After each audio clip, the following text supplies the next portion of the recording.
use me, God, to speak your word, God, and let it be you speaking, not me. In your name we pray, Lord. Amen. Amen. Amen. So kind of like what you guys were singing earlier, without faith, it's hard to do anything that God is asking you to do. There's people that everything is logic, doesn't make sense, but then you never move because everything always has to make sense. But with God, it's not always going to make sense. It's always going to be weird. It's always going to be uncomfortable. It's always going to be, it doesn't make sense. It's always going to be the wrong timing. It's always, all the time, we're always going to come up with anything to not move or have faith in it. Because it's really easy to have faith in something you see. But with God, a lot of times we don't see it yet, but He wants you to have faith so that you could eventually get to see it. One thing that kind of holds back too is when you don't see the whole picture of something. That is something that can be discouraging because you're like, well, I don't see the whole picture, so I don't want to do it. I don't want to step there. I don't want to step in it just because I don't see what it's fully going to look like. It's easy to have faith in something that you see. It's easy when you have the full picture. It's easy when you know exactly where you're going. And it's easy to have faith in that path. But the path that's unknown and we don't know where it's going to lead, where it's going to go, that's when we're like, well, I don't really have faith in this. But even if you take that first step and take that path, it's okay. Because you have some faith at that point. Even if you're looking around like, what's going to happen next? Hey, you have faith. You're there. You're on that path. All right? This message is going to be about transition and all the events and changes that occur within your transition.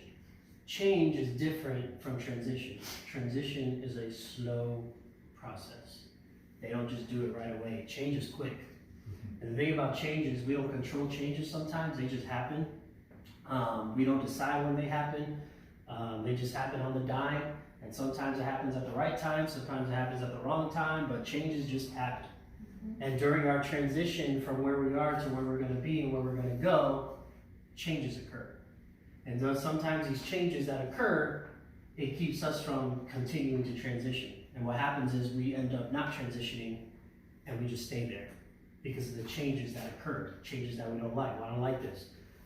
This is just going to keep you here. Whatever it is that happens, whatever change that occurs, you look at it and you're like, and the thing is, sometimes these changes are done to challenge you.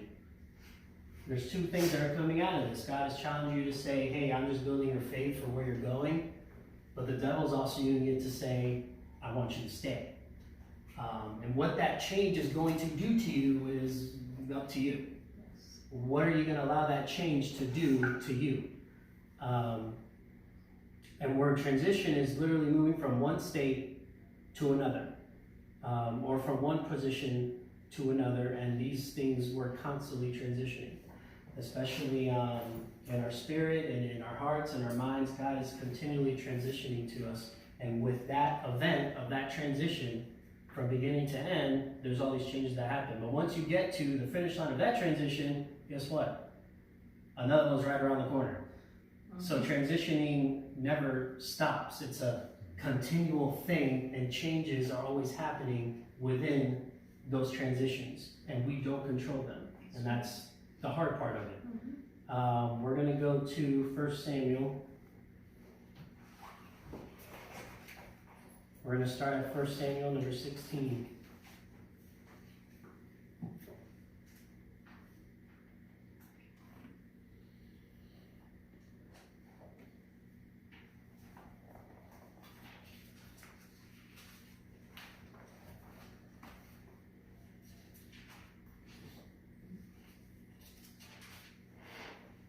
So 1 Samuel 16. Before we get into this, another thing is just because the change occurred does not mean you transitioned. Especially if you're going to a new position or something like that, that change might have happened, but that doesn't mean you ever transition. Transition also has to do with what's going on in your mind. Because just because the change happens doesn't mean up here you transition to that change. Especially like if you're having a kid. We probably all know that someone or somebody, whether it's mom or dad, where the change occurred where, oh, I have a kid in my life, but that doesn't mean you ever transition to actually being a dad. Doesn't mean you ever transition to actually being a mom.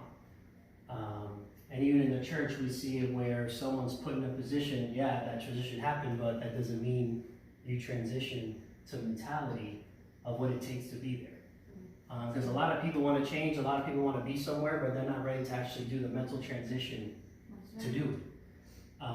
It's not easy when you look at someone else and say, hey, I want to do that, I want to do this, but then when they actually tell you what it takes, what it took me to transition to that, they're like, oh, never mind.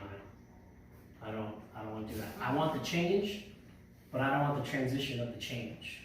Especially when you get a change, let's say in your paycheck, you get a big raise or whatever it is, you think, oh, I'm going to do better with it, I'm going to do this. No, you're not, because if you keep the same habits, just because you got an increase in pay doesn't mean anything's going to change. You got to transition in your mind.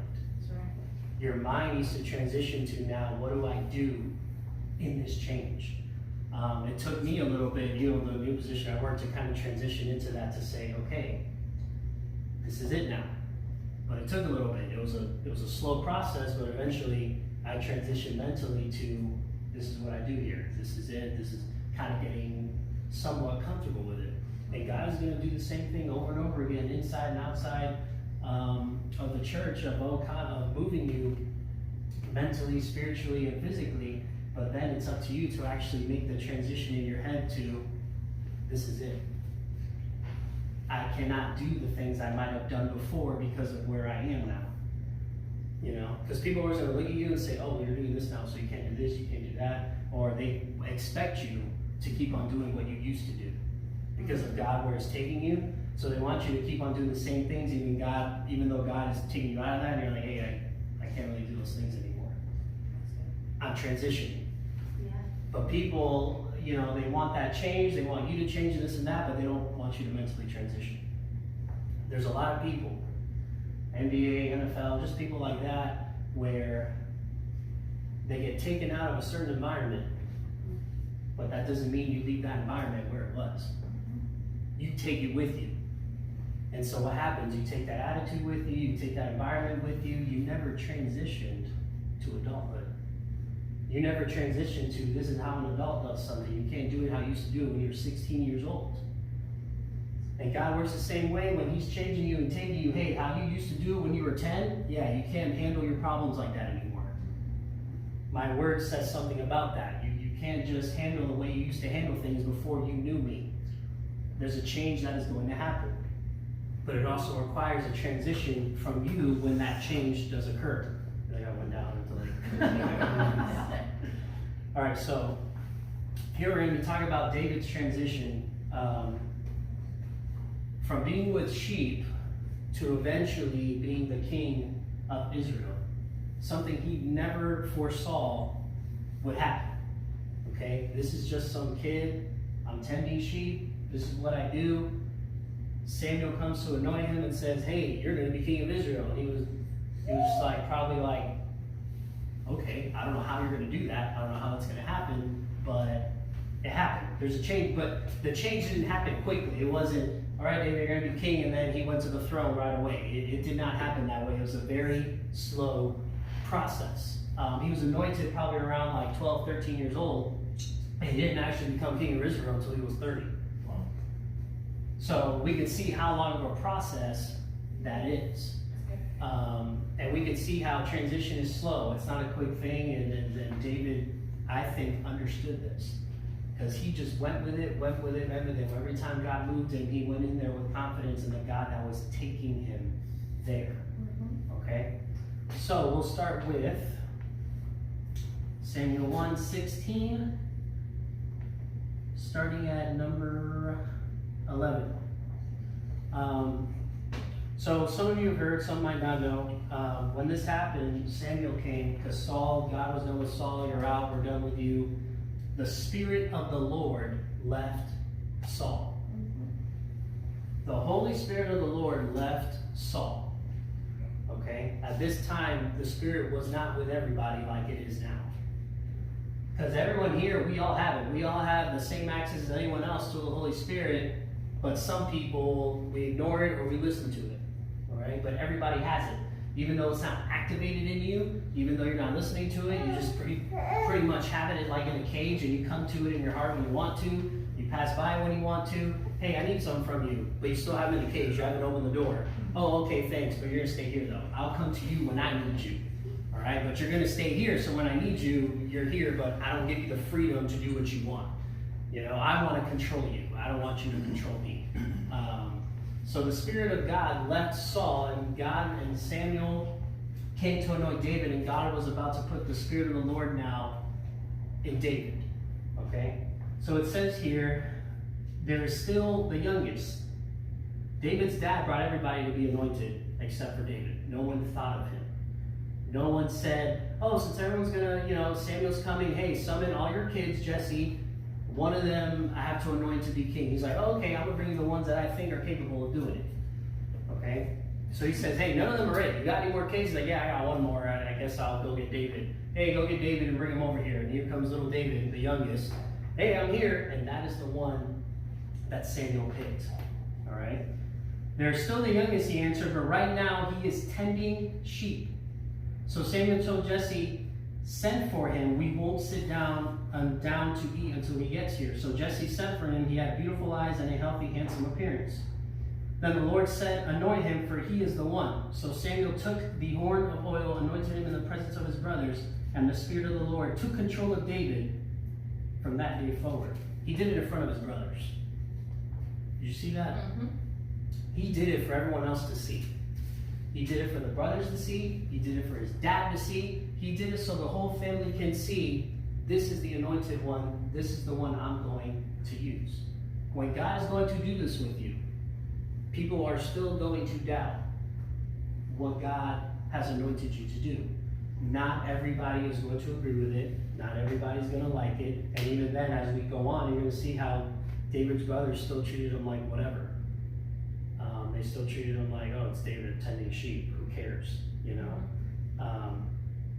But this all starts with, this is a monumental moment in David's life because he was called. That is one of the biggest changes that's going to happen to you in this walk with Christ the day you are called. Okay? It's the day you are ready and God says, I believe you're ready. I'm going to call you now. You're ready for the calling. Not necessarily ready for the actual duties of it, but you're ready to be called. All right? There's a difference between the two, being ready to be called and then being ready to actually do the duties of your calling. All right? David was now in a position where he was ready to be called. And God was preparing him from when he was little. And we see, man, when God calls us, like, he calls us, and you're like, wow, man, God's prepared me for this since I was born. For this day to come for me to be called. And the thing with the calling, though, is the calling depends on your obedience, on whether you achieve it or not, on whether you go through with it or not. The calling depends on if you are willing to obey what the Lord is going to say. The promise of the calling, that is God's job. God is the one who is in charge of the promise. You are in charge of the obedience. Everybody wants the calling, everybody wants to do this, everyone wants to do that, but we want to do it on our terms. We want to do it the way we want to do it, and God's like, look, I cannot complete my promise in you if you don't obey. Mm-hmm. I cannot complete my promise in you if you don't accept this call. Sometimes we want other people's callings too. I don't want mine, I want his, I want her calling. Mm-hmm. That's what I want.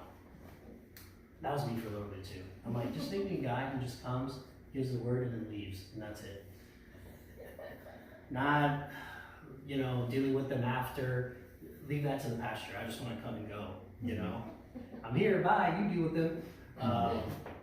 That's what I wanted, but God said, I can't complete my promise in you if you don't accept the calling I put over your life. Mm-hmm. And I was like, okay, you win. That's not something you want to fight with. And so David was now beginning his transition to begin walking towards his calling. And the calling is what changed everything. The calling is what started to set things in motion. Okay? Because he's been tending sheep. This is all he knew. When he was little, that's probably all they taught him to do. Hey, go tend the sheep, David. Go tend the sheep, David. Now, Because he was called, things are starting to change to get him through this transition. You've noticed before I was called, it wasn't until I actually was called, okay, now things are changing now. Things are changing now, things are happening, things are starting to propel me forward into the calling that God has called me to do. And when these changes happen, you have everyone else around you looking at these changes, and there's some people that are going to be upset, there's some people that are going to be jealous because they're going to go, why not me? Well, why didn't he pick me to do that? Why didn't he, why do that better? Why ain't I chosen? Why this, that? Well, because of what you're doing right now. Because of the attitude that you have right now towards this, that's why God has not picked you. That's why God has not called you yet, until you deal with that. He's like, look, you ain't going to be ready for it to be called until that changes. All right? I'm not ready to propel you forward until you get rid of that. I can't put you in the promised land with that attitude. Can't do it. Sorry. When the Egyptians, when they were going through, God said, all you people that didn't have faith, you're not going to go. Because you're going to bring the same mentality that you had over there to the promised land, and I can't have that. Because what you're going to do is you're going to infiltrate everybody else. You're going to mess up everybody else, and we can't have that. I want brand new people going in who don't know anything about that slave mentality that they had in Egypt. So when God is taking you and moving you and transitioning you, mindsets are also being left behind, backwards, in the past, because where you're going, you cannot bring that mindset with you. It's going to mess you up. For the promise of God, for you to get to that promise that he promised over your life, there are old habits and old mindsets that need to stay behind. And the calling is what set David in motion to get to his purpose. The calling and the Spirit of God is what was going to take David out of where he was. Because where David was, where he was tending sheep, as you guys know, he was also killing bears, killing lions, killing wild animals that would come and try to infiltrate the sheep. Somehow nobody knew he was doing this. It was a surprise to everybody. Yep. I can imagine Jesse come down one day like, random dead lion, okay, you know, what just happened? You know, and David might have told him like, oh, I did it. He was probably like, okay, David, whatever, you know, I don't believe you.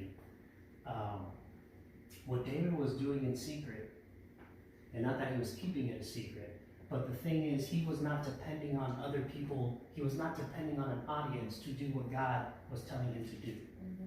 He was not trying to put his relationship with God on this grand pedestal so everybody can see it. He just did it because I love God. He did it because I love God and I got to do what he's calling me to do because I love him, whether I have an audience or not. And it doesn't matter to me. I still got to do what he's telling me to do. All the prayers that he did in secret, all the praise that he did in secret, all the worship that he did when nobody was looking, God was getting ready to expose what he was doing with David when nobody was looking. When nobody was paying attention, God was beginning to expose what he was doing in him.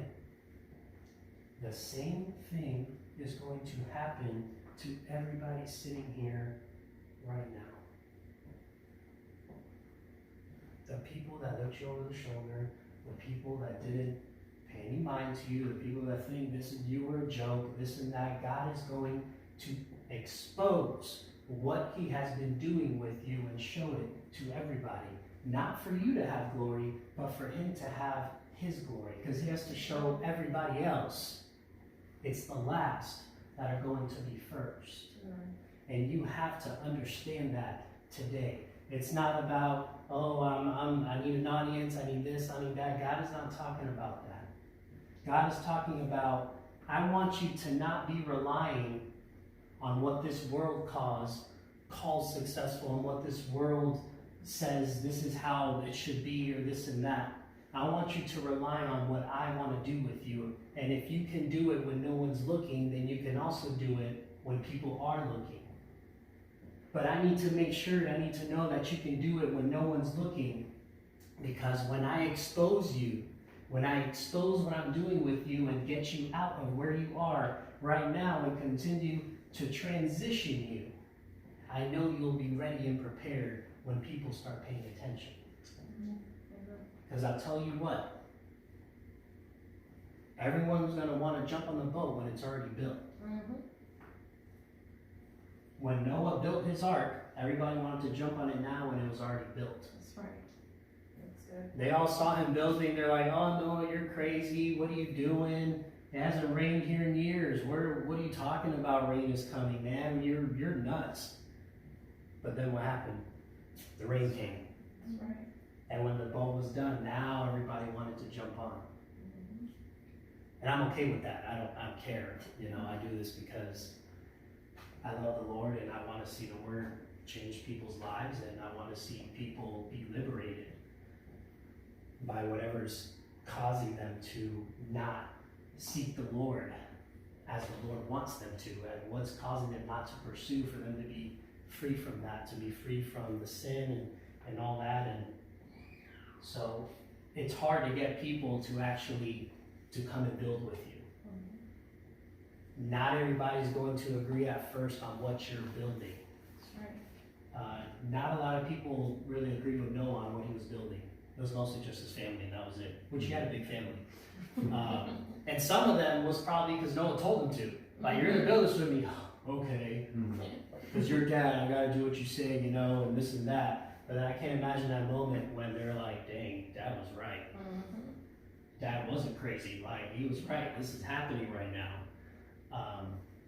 But that's okay when God is calling you to build something and no one else wants to go build with you. That doesn't mean you don't build.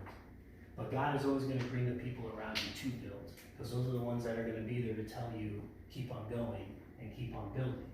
You don't want that guy who says, always complaining, always this, always that. We all know that person.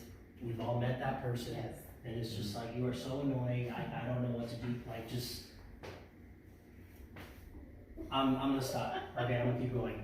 Because it doesn't really have to do with the words. I'm just like, it was more of a Sam opinion, and I'm like, I'm not gonna go there.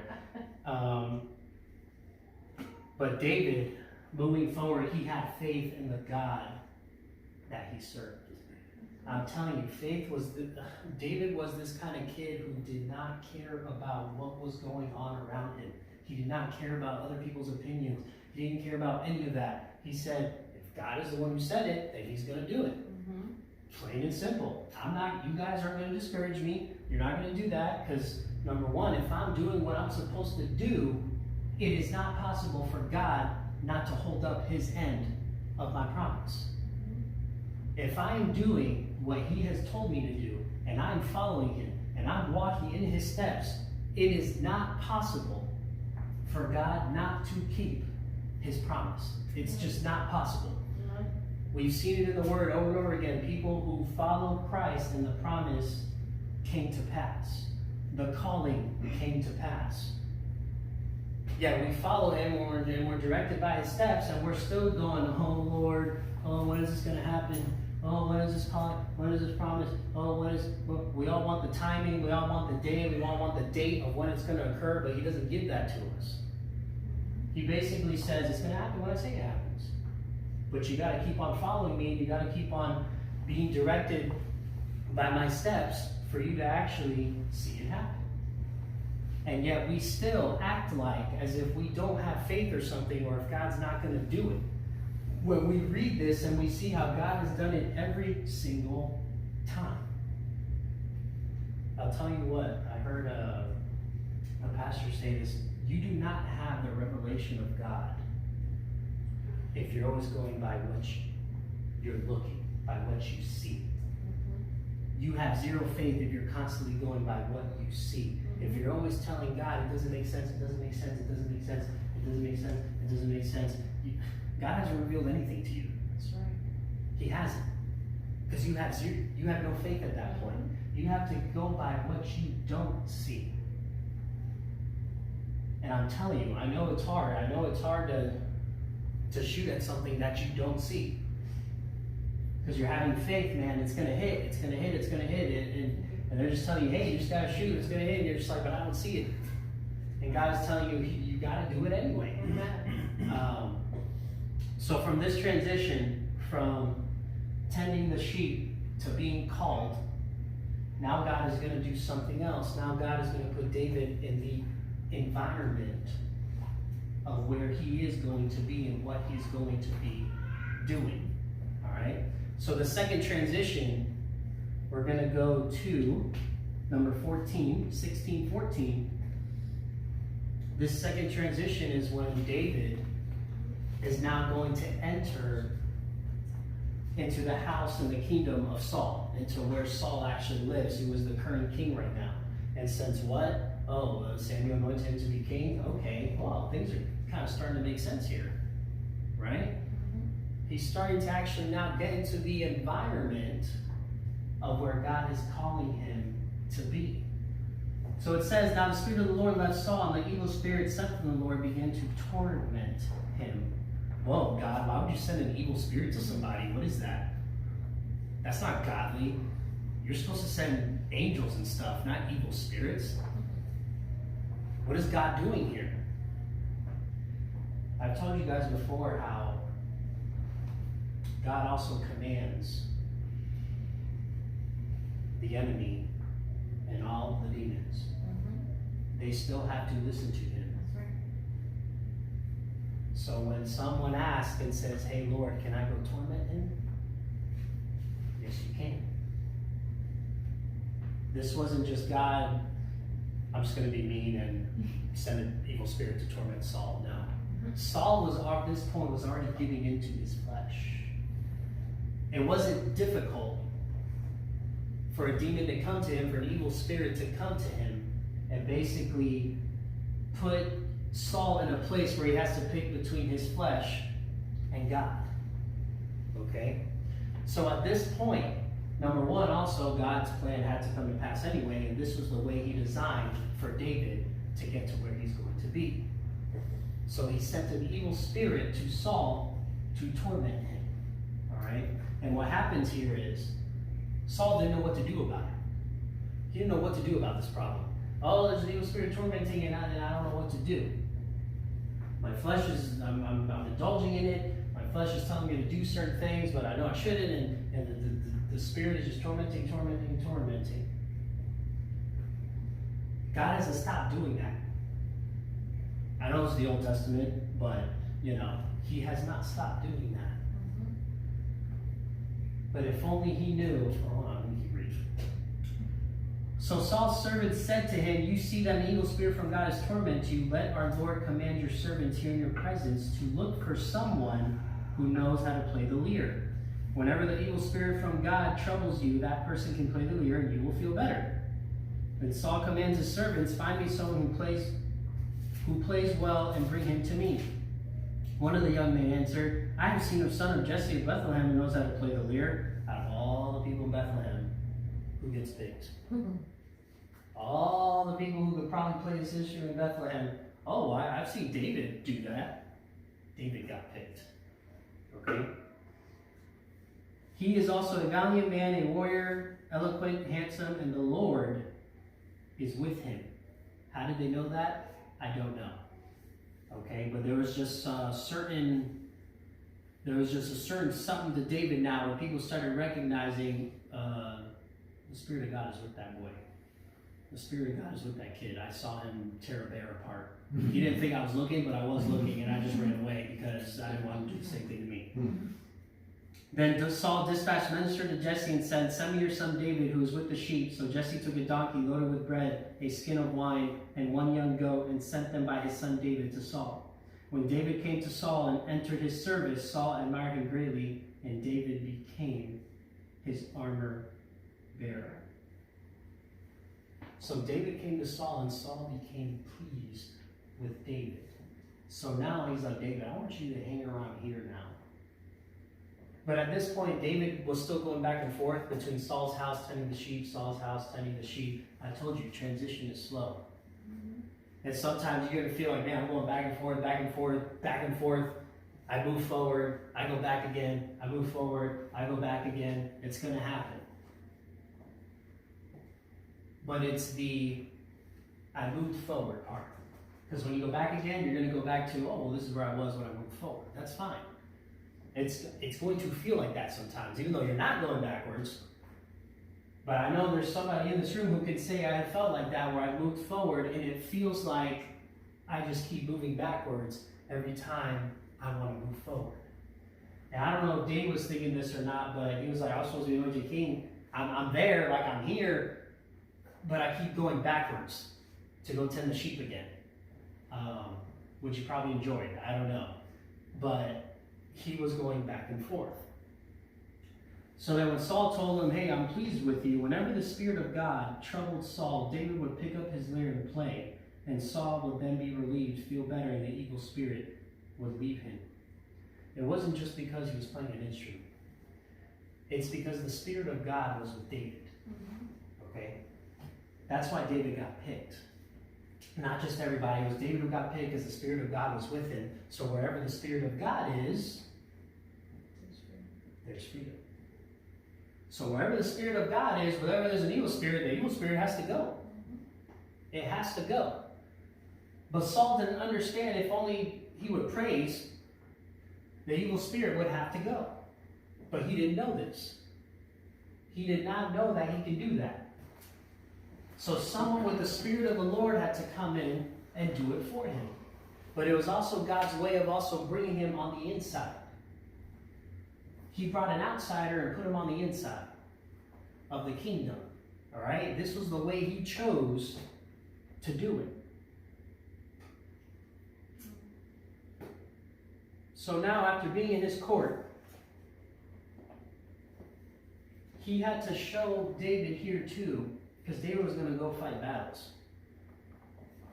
But he could not fight those physical battles that were ahead of him if he did not know how to fight spiritually. You want to go out there and do the physical stuff, but you don't want to get on your knees and pray. You want to go out there and do the physical stuff, but you don't want to spend any time with God. You don't want to praise God. You don't want to worship God. Oh, but Lord, I want to go fish for the lost. You can't do those things if you don't know how to fight in the Spirit. David had to learn this first. He didn't just send David to battle, which he probably could have. Again, the kid was killing wild animals. He could have sent him right away. No.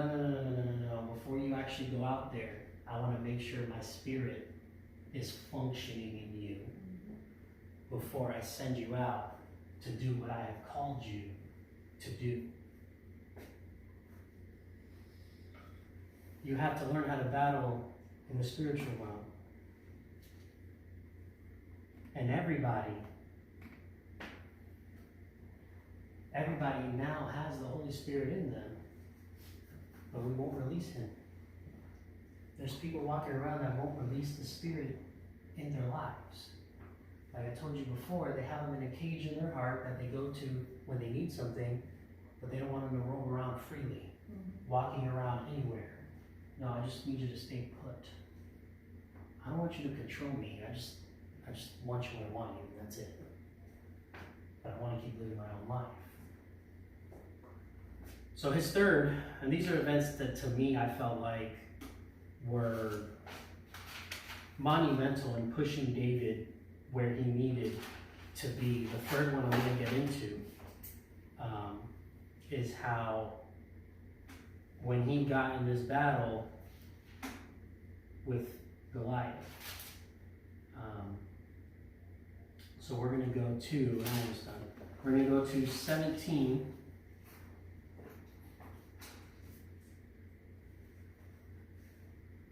And we'll go to number 10. Then the Philistines said, I defy the ranks of Israel today. Send me a man so we can fight each other. When Saul and Israel heard these words from the Philistine, they lost their courage and were terrified. That is exactly the enemy's job. If I can take your courage and make you terrified, then you won't do anything. And that's exactly what happened here. This was like a Dragon Ball Z standoff for like 3 days. Just talking smack, going back and forth, because no one's not going to do anything. Saul's army ain't going to do anything, because Goliath's talking all this smack, and they're just terrified, like, what do we do? And that's exactly what the enemy wants. He wants you in a position where you're just like, I'm just not going to do anything because I'm terrified and my courage was taken away. They allowed a man to take away their courage and to make them terrified to a point where they couldn't do anything. And they wouldn't dare to do anything. Okay? So Goliath was a Philistine who was coming against the ranks of Israel, and he took their courage, and they were terrified. The fear left them immobile. I'm going to skip a little bit to number 34. So David, he comes running to tend his brothers, to bring him food, this and that. So he gets in conversation with Saul, and David answered Saul, "Your servant has been tending his father's sheep whenever a lion or a bear came and carried off a lamb from the flock. I went after it, struck it down, and rescued the lamb from its mouth. If it reared up against me, I will grab it by the fur, strike it down, and kill it. Your servant has killed lions and bears. This uncircumcised Philistine will be like one of them, for he has defied the armies of the living God." Then David said, "The Lord who rescued me from the paw of the lion and the paw of the bear will rescue me from the hand of the Philistine." Yet we still doubt. Yet we still think, oh, the promise isn't going to happen. This isn't going to happen. Lord, where is it? What you call me to do? If he had rescued you already from the paw of the lion and the paw of the bear, what makes you think he's not going to rescue you from this moment? What makes you think he's not going to rescue you from this storm that you're finding yourself in? If he's done it before and he's rescued me before, what makes me think he's not going to rescue me now? Even when it's not going my way. Even when these changes are happening that I did not expect at all whatsoever, that came out of left field, what makes me think he's still not going to do what he said he's going to do? Even though it feels like I'm going backwards. Lord, we had something going here. We were moving forward. I was changing and this and that. But then something happened that brought me backwards. It's that struggle between the flesh and the Spirit of God, where the flesh is constantly trying to bring you backwards, and the Spirit of God is at the same time trying to pull you forward. And it's a battle. It really is a battle in you that is happening. But David, again, did not care about anybody's opinion. He said, I am confident in what the Lord has put in me. I am confident in the Spirit of God that is in me. Now, that doesn't mean he was walking around all like, oh, look at me, ha ha. Like, no. He was just confident in what God called him to do. He was confident in the talents and the gifts that God gave him. He was confident in those. And because he was confident in the God that called him, if it was looking bad, which at some point it did, all right? Because at some point Saul became jealous. He became jealous of David. And David would keep on playing the instrument, but it came to a point where the evil spirit did not leave. And it's not because, oh, the Spirit of God is here, and he's, no, it wasn't that. It's because Saul began to just go deeper and deeper and deeper into the evil side that was in him. So when you do that, it's very easy for the evil spirit to stick around. When you keep on going deeper and deeper and deeper into the desires of your flesh. And Saul became so deep that he fell into this jealousy that he tried to kill David. He was playing the instrument, he threw a spear at him twice. You can imagine David like, whoa, dude. Like, what is that? We had a good thing going here. What's happening right now?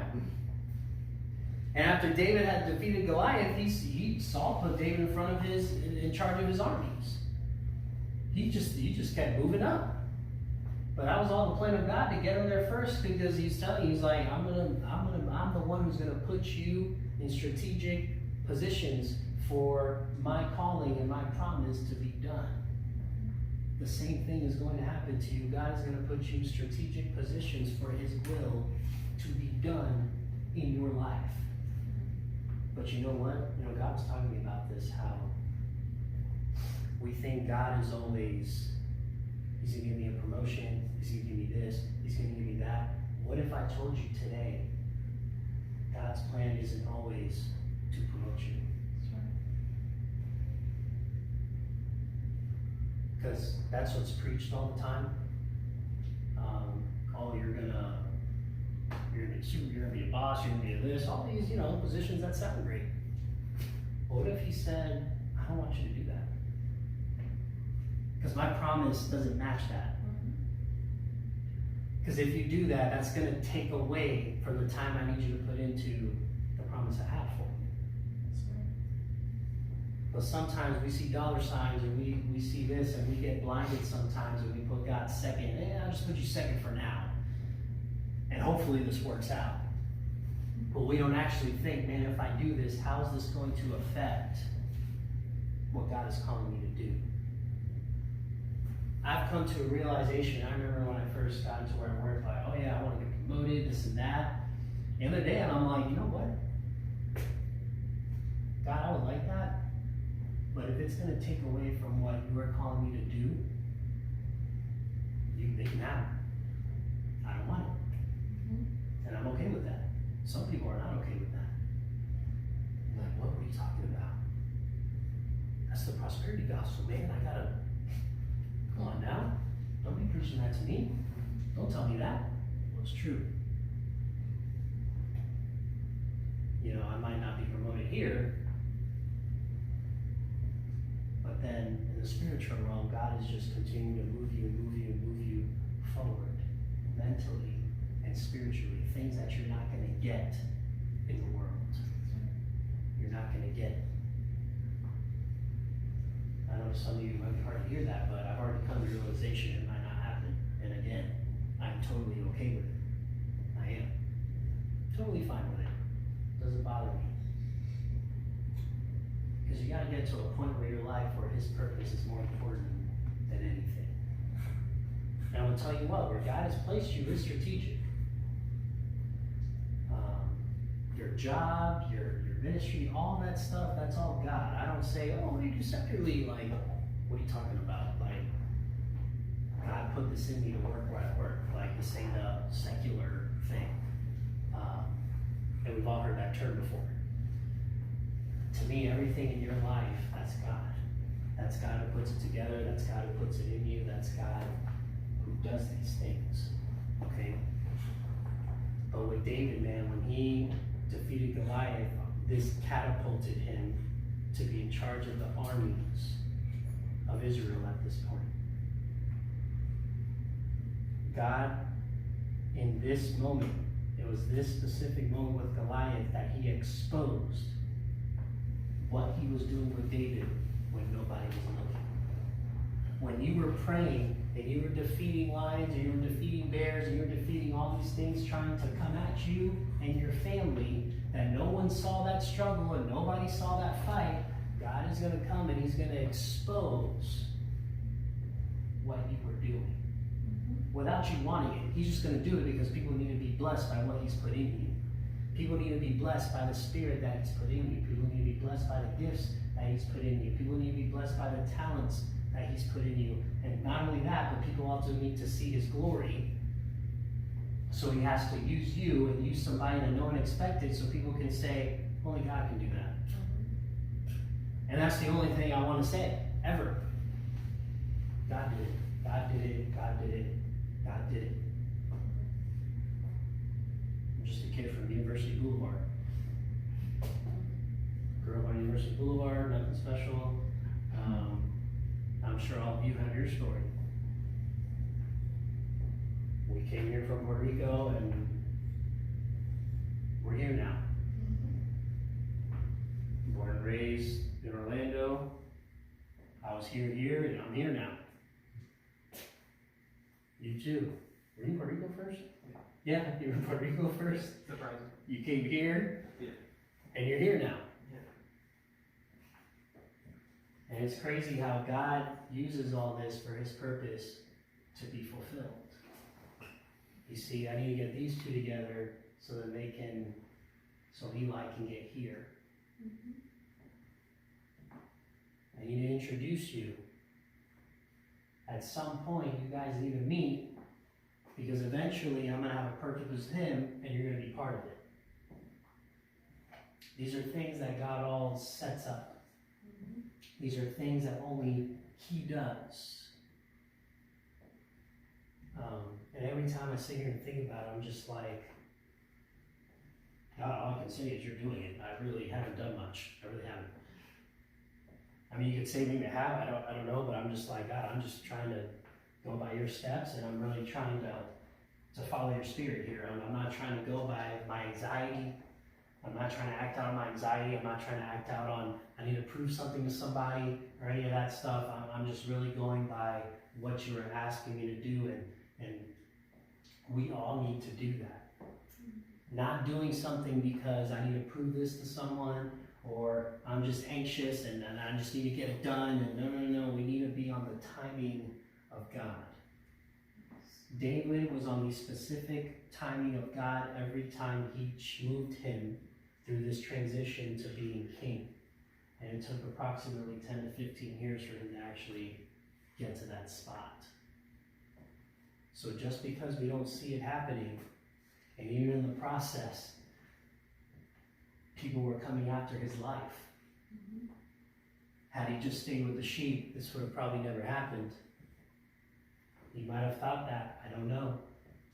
If I just stayed with the sheep, I don't think I'd be in this position. God, what are you doing? You did not tell me people would come for my life if I said yes to everything that you're telling me to do. But it's going to happen. These things are going to happen within your transition. People might be physically coming for your life, but there's going to be people, man, that don't want to see you get there. Right. There are going to be people that don't believe in where God is transitioning you to. But you have to say yes. Right. Let us stand up.